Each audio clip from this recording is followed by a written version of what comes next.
here's my Brian Walshe theory. Okay, so yesterday, Nicole and I were talking about what the defense was going to be. And from my perspective, I'm like, it can't reasonably, like, he didn't do it. I mean, maybe, but it's a stretch from my perspective. And one of the more important things as an attorney, and particularly as a criminal defense attorney, no matter what the case, is it's your job to, yeah, first and foremost, you want to get your client off. Yes, but that's not always like an outcome that's possible, okay? So your next job is like, okay, I need to do the best I can possibly do for them in this situation. And so when you have a case like Brian Walshe, where the evidence is pretty substantial against him, like the likelihood of an acquittal is probably pretty low, then what you're going to do is like, okay, let's evaluate how do we best reduce his charges. Now, he's charged with first-degree murder. I think they're shooting for a second degree.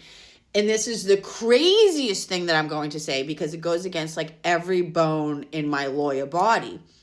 But they might be taking a page out of Kevin Reddington's book in the Ingolf Turk case. Now, remember, he was the surgeon who was tried it was in the spring, I think, in Norfolk Superior Court for the murder of his wife. And he was charged with first-degree murder. They found her body in like a pond area near their house.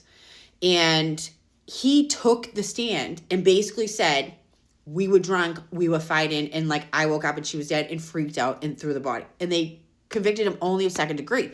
Second degree murder carries a life in prison with the possibility of parole at 20 years. So once you have 20 years in, you get to try to get out.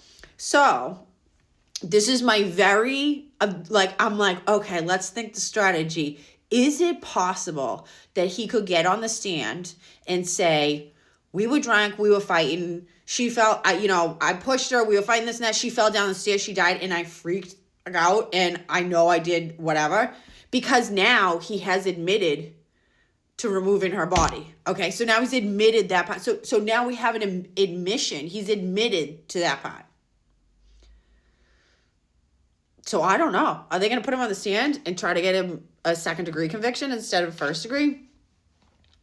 Unless the argument's going to be about like certain evidence not coming in, but I don't know. I think everything will still come in. So I think evidence of what he did is still going to come in, because that's going to come in even if he wasn't charged with it.